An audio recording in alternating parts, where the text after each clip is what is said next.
우리 하나님 말씀 창세기 25장 19절로 26절 말씀입니다. 창세기 25장 19절로 26절 말씀입니다.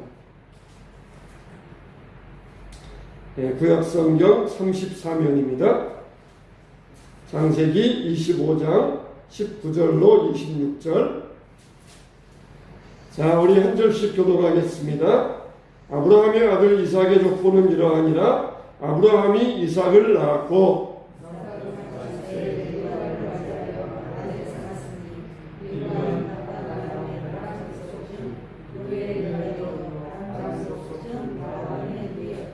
이삭이 그의 아내가 임신하지 못함으로 그를 위하여 여호와께 간구하매 여호와께서 그의 간구를 들으셨으므로 그의 아내 리브가가 임신하였더니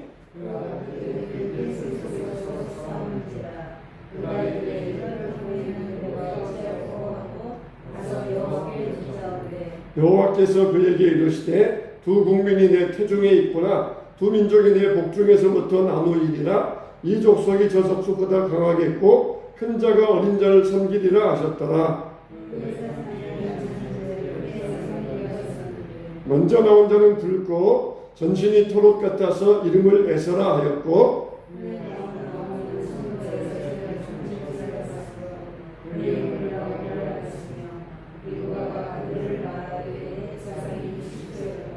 아멘. 우리가 세상적으로나 이런 위대한 인물들을 보면은 전기가 있습니다. 인물들에 대한 전기가 있어요. 그러면은 그 전기에 보면은 항상 나오는 것들이 있습니다. 그 인물의 태생에 대하여, 또 그 인물의 부모에 대하여, 또 그 인물이 자라온 환경에 대하여 이런 것들이 반드시 나옵니다.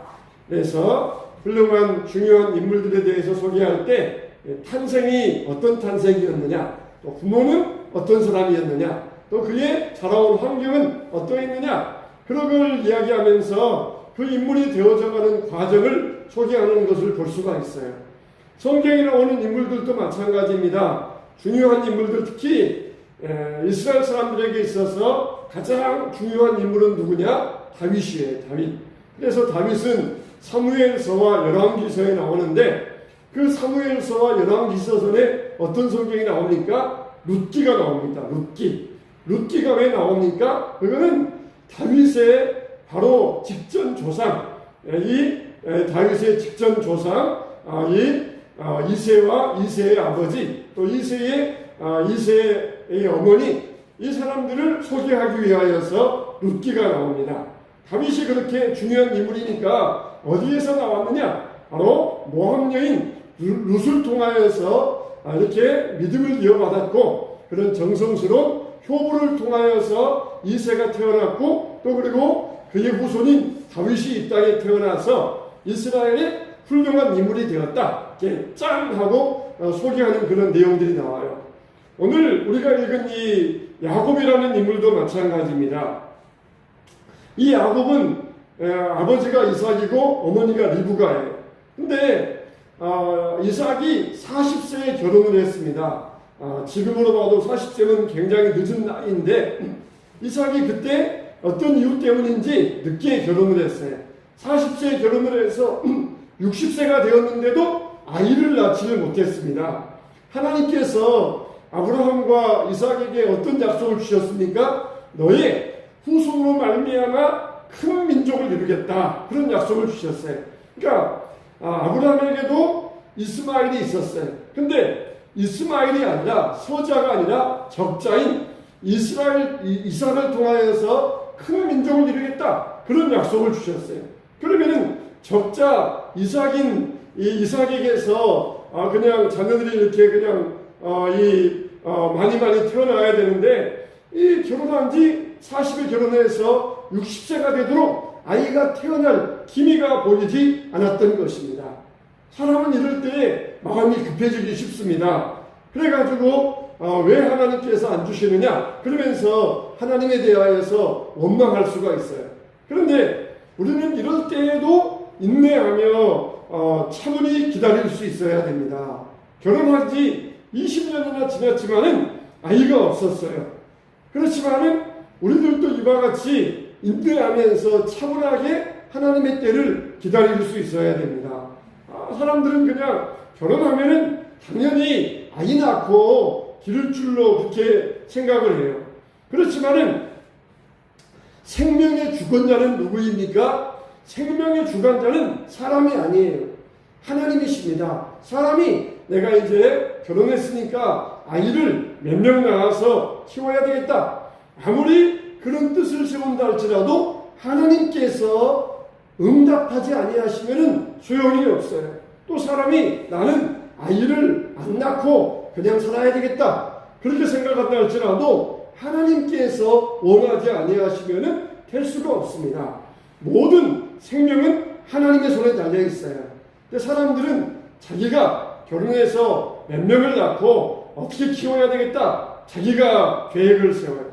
그러나 생명이 잉태하고 성장하는 것은 인간의 뜻이 아니라 전적으로 하나님의 손에 달려있는 줄로 믿으시기 바랍니다. 그러니까 모든 인생의 주인은 하나님이셔요. 아담이 흙으로 빚어져 가지고 출발을 했습니다. 이렇게 모든 인간의 출발은 하나님의 손에서 출발이 되었습니다. 현대시대는 인간의 생명을 하찮게 여기는 그런 시대입니다. 그러나 아무리 시대가 바뀌어도 생명의 소중성은 절대로 바뀔 수가 없어요. 생명을 소중하게 여기는 시대, 그거는 하나님께서 그 시대를 반드시 심판하십니다. 생명을 하찮게 여기고 생명을 소중하게 여기지 않은 그런 시대와 시대정신, 그런 나라는 하나님이 반드시 심판하셔요.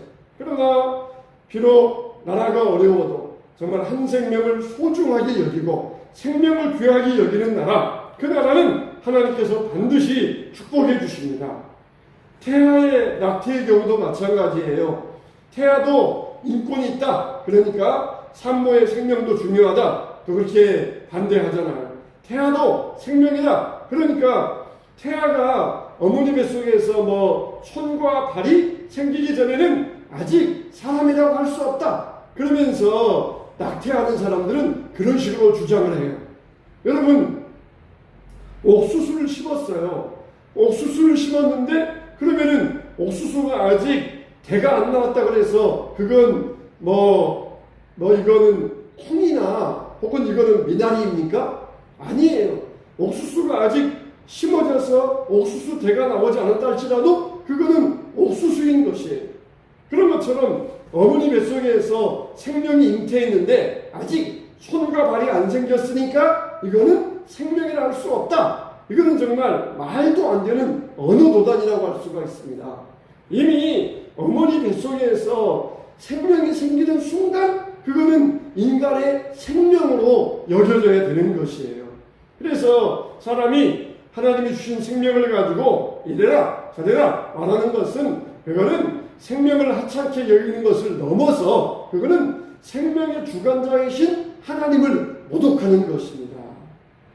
생명을 창조하신 분은 하나님이셔요. 그래서 야곱과 에서가 태중에서 생겨나기 전부터 하나님은 이것을 애정해 놓고 계셨어요. 야곱과 리브가는 누구입니까? 하나님께서 이삭과 리브가는 누구입니까? 하나님께서 야곱과 에서를 보내주시기 위한 통로로 사용하셨어요. 통로로 사용하셨어요. 그러니까 야곱과 에서의 참된 부모는 누구입니까? 하나님이십니다. 하나님이셔요. 인간 부모는 야곱과 에서의 하나님의 참된 부모를 통하여 이 땅에 오기 위한 통로로서 사용되어진 것입니다. 그러니까 하나님은 인간 부모에게 이 아이들을 양육할 책임과 권한을 부여해 주셨습니다. 그래서 부모는 아이들의 청지기 역할을 해야 됩니다. 그러나 인간 자녀의 참 부모는 누구이냐? 바로 하나님이십니다. 할렐루야. 우리 자녀는 우리의 소유가 아니고 하나님의 소유인 하나님의 자녀를 내가 맡아가지고 기르는 것입니다. 부모와 자녀의 관계도 천국 가면은 다 끝날 거예요. 그때 가면 진짜 우리가 모두가 하나님을 아버지 아버지라 부르면서 다 우리가 그때 가면은 다 한 형제, 한 자매로서 살게 될 것입니다. 하나님은 우리 자녀들을 우리를 통로를 통하여서 이 땅에 오게 해 주셨습니다. 그러니까 생명은 당연히 주어진 것이 아니에요. 인간의 생명을 만드신 분은 하나님이십니다. 젊은 부부라 그래서 생명이 저절로 생기는 것이 아닙니다. 인간은 생명을 통제할 수가 없습니다. 생명을 당연시하는 태도를 사람들에게 볼 수가 있어요. 우리 인간들은 그런 태도를 가지고는 안 돼요. 생명의 주관자는 하나님이시다. 생명을 주시고 거두시는 분은 하나님이시다. 내가 생명을 만들 수도 없고 인간이 마음대로 생명을 거둘 수도 없습니다. 생명을 주시는 분도 하나님이시고 거두시는 분도 하나님이십니다. 근데 사람들은 마치 자기가 마음대로 생명을 만들고 또 싫으면 그냥 낙태시켜버리고 그럴 수 있는 것처럼 그렇게 생각을 합니다. 왜냐하면 자기가 생명을 만들었다고 생각하기 때문에 그럽니다. 우리는 이런 태도를 가지면 안 됩니다. 이렇게 하나님은 이삭과 리브가에게 약속의 자녀, 기업을 주시겠다고 약속해 주셨지만 그러나 20년 동안 아이들이 생기지 않았어요. 그러자 이삭과 리브가는 어떻게 하기 시작합니까? 뭐 하기 시작합니까? 기도하기 시작했던 것이에요. 기도하기 시작했던 것입니다. 그래서 하나님께서 자기들에게 기업의 약속을 주셨지만 하나님이 알아서 하시겠지. 때가 되면은 하나님께서 주실 거야. 이런 방관자적인 태도를 버려야 됩니다. 이삭과 리브가는 아마 20년 동안 그런 태도를 가지고 있었던 모양입니다. 20년 동안 결혼해서 40세에 결혼해서 60세가 될 때까지 아이가 생기지 않을 때에도 기도했단 말이 없습니다. 그런데 그동안은 하나님께서 때가 되면은 알아서 해주실 것이다. 때가 되면은 어련히 주시겠지. 그러면서 살아왔던 것 같아요. 그렇지만은 나이가 60세가 되자 이제는 하나님께 내가 구해야 되겠다. 그걸 깨달았던 것입니다. 여러분, 하나님이 우리에게 주시겠다. 그렇게 약속을 하셔도 우리는 뭐 해야 됩니까? 기도해야 됩니다. 너와 내 가족이 구원을 얻으리라. 하나님 우리에게 약속해 주셨어도 우리는 하나님께 기도해야 됩니다. 하나님께 간절히 간구해야 됩니다. 하나님께서 때가 되면은 불러주실 거야. 죽기 직전이라도 하나님께서 택한 자라면은 아마 부르실 거야. 그거는 방관자적인 태도예요. 방관자의 삶입니다. 하나님께서 약속에 주셨다 할지라도 우리는 그것을 성취하고 응답받기 위해서는 뭐 해야 됩니까? 기도해야 됩니다. 우리가 기도해야 됩니다. 이삭과 리브가는 20년이 지난 다음에 깨달았던 것입니다. 그래서 하나님께 자녀를 달라고 기도를 했던 것입니다. 그래서 어떻게 기도합니까? 21절에 보니까 이삭이 그의 아내가 임신하지 못하므로 그를 위하여 여호와께 간구하며 여호와께서 그의 간구를 들으셨으므로 그의 아내 리브가가 임신하였더니 임신하지 못하는 것을 보고 하나님께 기도로 간구하였더니 하나님께서 그 간구를 들으셨다는 것입니다. 정말 이삭과 리브가는 생명, 아이 갖는 것이 인간 마음대로 되지 않는구나. 하나님께서 주셔야 되는구나. 그걸 20년 만에 깨달았던 것이에요. 20년 만에 이걸 깨달았던 것입니다. 우리가 신앙생활함에 있어서 깨닫는 것이 중요합니다. 아무리 우리 기도합시다. 기도해야 됩니다. 아무리 가르쳐도 스스로 깨닫지 못하면 기도하지 않습니다. 그러나 내가 기도해야 되겠구나. 지금 우리 가족을 위해서 내가 기도할 때이구나. 이걸 깨달아야 됩니다. 깨달으면 간구하게 되어 있습니다. 이삭과 리브가도 마찬가지예요. 20년 동안 깨닫지 못하다가 어느 날 하나님이 그들에게 깨달음을 주시니까 이제는 우리가 간구해야 되겠다. 깨달음을 갖게 되니까 여호와께 간구하였고 그리고 그 간구에 응답을 받아서 생명을 잉태하게 되었던 것입니다. 우리가 정말 믿음 생활함에 있어서 깨달아야 됩니다. 그냥 보면은 평상시에 우리가 말씀을 부지런히 들어둬야 돼요. 그러면은 어느 날 하나님께서 그 말씀을 사용하시어서 호련히 우리에게 역사하십니다. 내가 기도할 때이구나. 기도해야 되겠다. 그러면서 호련히 하나님께서 우리에게 깨닫게 하여 주실 때가 있습니다. 그때가 바로 하나님의 때입니다.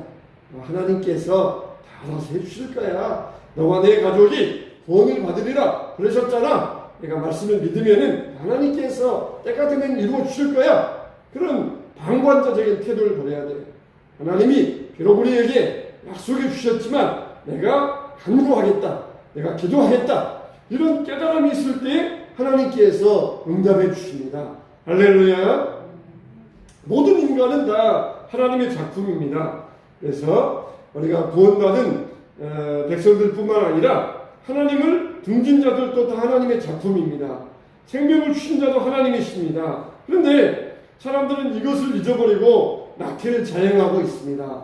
하나님 말씀을 거스리고 있습니다. 마치 자기가 생명의 주인인 것처럼 죄악을 행하고 있는 것입니다. 우리는 절대 잊지 말아야 됩니다. 사람은 생명을 창조할 수가 없다는 것이에요. 그래서 모든 인간의 호흡은 생명의 주관자이신 하나님의 손에 달려 있습니다. 인간의 생명을 사람이 마음대로 하는 것은 죄라는 것입니다. 이처럼 사람은 하나님이 직접 창조하신 작품이에요. 인간은 하나님이 만드신 결과입니다. 내가 남자인지 여자인지 부자인지 가난한 자인지 이거는 아무것도 아닙니다. 중요한 것은 하나님이 나를 만드셨다는 진리입니다. 나는 이 땅에 독특한 인간으로 하나님이 만드셨다. 이게 바로 진리입니다. 에서와 야곱이 한 배에서 태어났지만 이들은 전혀 다른 존재로 창조가 되었습니다. 이들은 에서와 야곱은 각각 독특한 존재로 창조가 되었습니다. 하나님은 우리를 유일한 존재로 만들어 주셨습니다. 한날 한시에 태어난 쌍둥이라 할지라도 정반대의 성격과 정반대의 인생길을 걸어가고 있어요.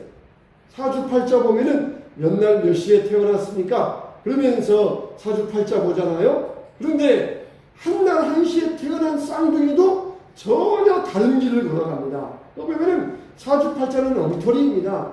하나님께서 우리 사람들을 주관하시고 이끄신다는 것을 우리가 분명히 알아야 됩니다.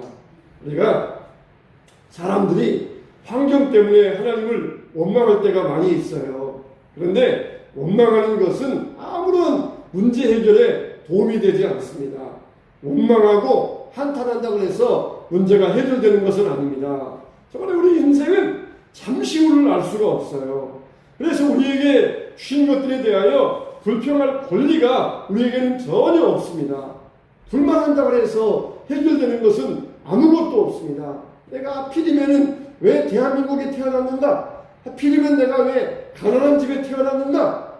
그거는 인간이 할 수 있는 일이 아닙니다. 그거는 인간의 능력을 뛰어넘는 하나님이 주관하시는 일입니다. 예수님이 길을 가시다가 한 번은 나면서부터 눈먼 자를 만나십니다. 나면서부터 눈먼 자, 얼마나 어둡고 불행한 인생입니까? 한 번도 빛을 보지 못한 나면서부터 눈먼 사람이에요.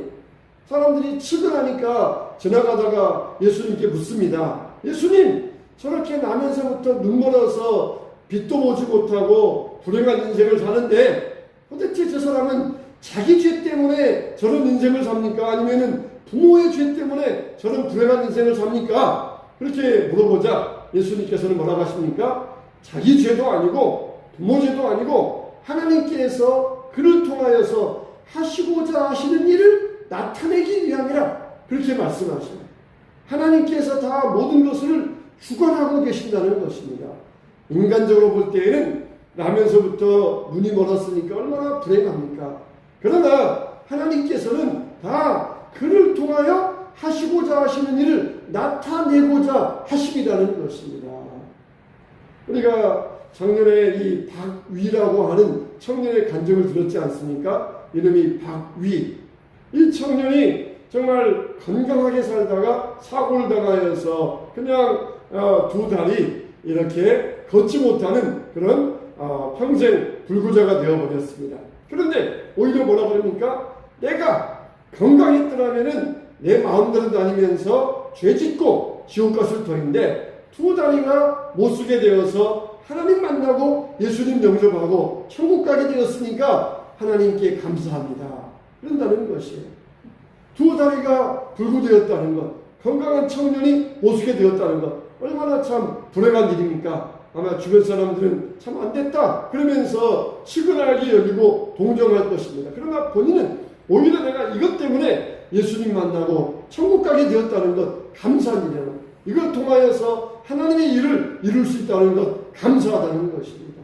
그렇지 않습니까? 건강한 두 다리, 잘 보이는 두 눈 가지고 다니면서 죄짓고 다니다가 지옥 가는 것보다 보지 못하고 두 다리 못 써도 천국 가면은 그게 바로 행복이라는 것입니다. 나면서부터 태어난 이 눈먼 자 얼마나 불행하느냐 치근하게 동정했지만 예수님은 그를 통하여서 하나님이 하시는 일을 드러내고자 하니라 그러면서 분명히 하나님의 주권임을 강조하셨던 것입니다. 여러분 우리도 마찬가지예요. 환경 때문에 가정 때문에 상황 때문에 탓하거나 불평하는 것은 옳지 않습니다. 우리에게는 그럴 자격이 없습니다. 우리는 우선적으로 하나님이 나를 특별하게 만들어 주셨다. 이걸 우리가 주목해 볼 수 있어야 됩니다. 우리가 이것을 인정해야 됩니다. 그래서 생명 주신 하나님, 나를 지으신 하나님, 이분께 영광 돌릴 수 있어야 됩니다. 할렐루야. 우리는 이런 목적으로 창조되었다는 것입니다. 그런데 야곱이 이 땅에 태어날 때 어떻게 태어납니까? 야곱은 정말 아주 독특한 사람이었습니다. 어머니 뱃속에서부터 그의 독특함이 나타났잖아요. 어머니 뱃속에서 서로 에서와 싸우면서 누가 먼저 세상에 나가서 형이 되느냐, 그 형의 자리를 가지고 둘이 싸우기 시작했어요. 이 복중에서 있었다. 그럴 때 이 마리아가 엘리사벳을 찾아갈 때 엘리사벳의 복중에 있던 세례 요한이 마리아가 찾아오자 기뻐 뛰었다고 했어요. 예수님의 어머니 처녀 마리아, 그때 마리아가 찾아오자 세례 요한이 어머니의 뱃속에서 막 기뻐하며 복중에서 뛰놀았다고 했어요. 참 이걸 보면은 복중의 아이도 분명하게 인간의 생명이라는 것이 증명되고 있습니다. 에서와 야곱 어머니 뱃속에서부터 서로 싸웠다는 것이에요. 그런데 에서가 먼저 나가자 야곱이 너무 억울해가지고 에서의 발꿈치를 잡고 자기 형 뒤를 따라 나왔습니다. 그래서 그의 이름을 에서는 몸이 피부가 붉으니까 에서라 그러고 야곱은 발꿈치를 잡았다고 해서 야곱이라고 했습니다. 야곱의 이름이 별로 좋은 이름이 아니에요. 발꿈치를 잡았다. 이거는 아주 그냥 성질이 고약한 애다. 아주 이건 이 애는 그냥 성질이 아주 못돼 먹었다. 자기 형 뒤 발꿈치를 잡아가지고 서로 먼저 태어나려고 하다가 그래도 이제 지게 되니까 발꿈치라도 잡고 내가 나가겠다. 그러면서 아주 고약한 성질병이 나쁜 아들이다. 그런 뜻이 바로 이 야곱의 뜻에 있습니다. 하나님께서 나중에 뭐라고 하십니까? 너를 이제는 야곱이라 하지 말고 이스라엘이라고 하여라. 그렇게 이름을 바꿔주셨습니다. 그러니까 야곱은 태어날 때부터 이건 참 고약한 아이다. 이거는 아주 성질이 온순하지 못하다. 그런 이름을 가지고 태어났습니다. 야곱은 이렇게 어린 아이 때부터 참 어두운 아이였어요. 그래서 그 인간적인 기질을 발휘해가지고 항상 자기 자신만을 위하고 이기적인 본성을 가지고 그런 강교한 본성을 가지고 태어났던 것입니다. 그런데 야곱만이 그렇습니까? 모든 인간이 다 마찬가지예요. 야곱은 정말 태어날 때부터 그런 존재로 태어났지만 모든 인간이 다 마찬가지예요. 태어날 때부터 인간은 다 자기만을 위합니다. 이기적인 본성을 가지고 그리고 자기중심적인 본성을 가지고 태어나는 게 인간의 모습입니다. 남에게 지기 싫어하고 거짓말을 함부로 하고 이게 인간의 본성입니다. 그래서 자기가 인생의 주인인 것처럼 행동을 합니다. 오직 자기만을 위하여 온 세상이 존재하는 것처럼 그런 본성을 가지고 인생을 살아갑니다. 인생은 근본적으로 죄악 중에 출생하였다는 것입니다. 다윗이 뭐라고 그래요? 내가 죄악 중에 출생하였으며 어머니가 죄 중에 나를 잉태하였나이다. 그런 고백을 해요. 그렇게 다윗, 성분 다윗인데도 내가 죄악 중에 태어났습니다. 자기가 근본적으로 죄인이라는 것을 고백하고 있습니다. 이삭과 리브가는 어떤 사람입니까? 아주 신학이 좋은 부모였어요. 이삭과 리브가 기도에서 나온 아들들입니다. 그런데 그런 신앙이 좋은 부모 밑에서 기도에서 나온 아들들인데도 그들에게서 그대로 죄악의 본성이 드러나고 있습니다. 이게 인간의 모습이에요. 신앙 좋은 부모 밑에서 기도하고 태어났으니까 이 아들은 그냥 자동적으로 신앙 좋은 자녀로 성장할 것이다. 이건 오해입니다. 인간의 본성은 아무리 신앙 좋은 자녀에게서 기도하여 태어났다 할지라도 그대로 인간의 본성을 유지하면서 태어나고 자라간다는 것을 보여주고 있습니다. 예수님 제외하고, 예수님은 성령으로 잉태하셔가지고 완전히 무죄한 상태에서 태어나셨으니까 예수님 빼고는 모든 인간들이 다 마찬가지입니다. 그러니까 우리는 부지런히 자녀들에게 하나님이 주인이다, 이런 주인의식을 부지런히 심어줘야 됩니다. 너는 주인이 아니다. 인간은 하나님의 백성이다. 하나님의 종으로 태어났다. 이것을 부지런히 하나님의 주인의식을 심어줘야 됩니다. 여러분, 사람들은 다 똑같은 조건에서 태어나게 됩니다. 세상적으로 볼 때는 금수저, 은수저 구분을 합니다. 그런데 하나님이 보실 때에는 모든 인간은 다 동등한 존재들입니다. 가지지 못한 것, 가진 것, 그거 가지고 하나님을 원망하면 안 됩니다. 저 사람은 좋은 부모 밑에서 경제적으로 풍성한데 나는 왜 안 그러는가? 이런 불평들을 할 필요 없습니다. 하나님 보실 때는 다 똑같은 존재입니다. 하나님께서 생명을 주시고 이 땅에 존재하게 하셨습니다. 그냥 잠시 있다가 떠날 부모와 환경 때문에 이거는 영원한 것이 아니고 잠시 있다가 우리가 머물러 갈 정류장이며 휴게소라는 것입니다. 그래서 우리가 이 땅 위에서 살아가면서 항상 우리가 하나님만을 바라보아야 됩니다. 하나님만을 바라보아야 됩니다. 우리는 이 땅에 살면서 하늘에 소망을 두고 살아가야 됩니다. 세상에 없어질 것에 주목하지 말고 하나님의 영광을 위해서 살아가야 됩니다.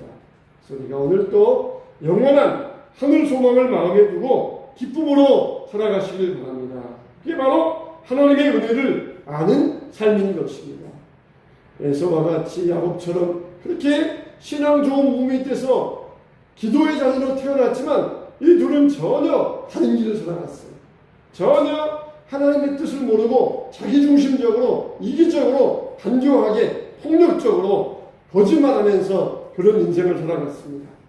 우리가 부지런히 믿음의 의식을 심어주고 우리가 기도로서 간구할 때 하나님은 우리에게 새 삶을 열어주실 것입니다.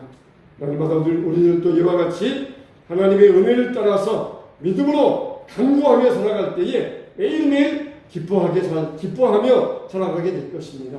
야곱처럼 발꿈치 잡은 그런 인생이지만 하나님으로 인하여서 하나님을 바라볼 때 그의 인생이 새로운 인생으로 변화될 수 있었던 것입니다. 우리가 신앙 좋은 부모라고 방심하면 안 됩니다. 방관하면 안 됩니다. 그래도 너희들이 기도해야 된다. 그래도 하나님 앞에 나와서 간구해야 된다. 하나님이 우리에게 그런 책임을 안겨주셨어요. 우리가 이와 같이 믿음의 부모로서, 신앙적인 부모로서 그래도 믿음으로 가정을 위해서, 자녀를 위해서 간구하면서 우리 자녀들이 믿음 좋은 자녀로서, 하나님을 섬기는 자녀로서 성장하게 되시기를 주님의 이름으로 축원합니다.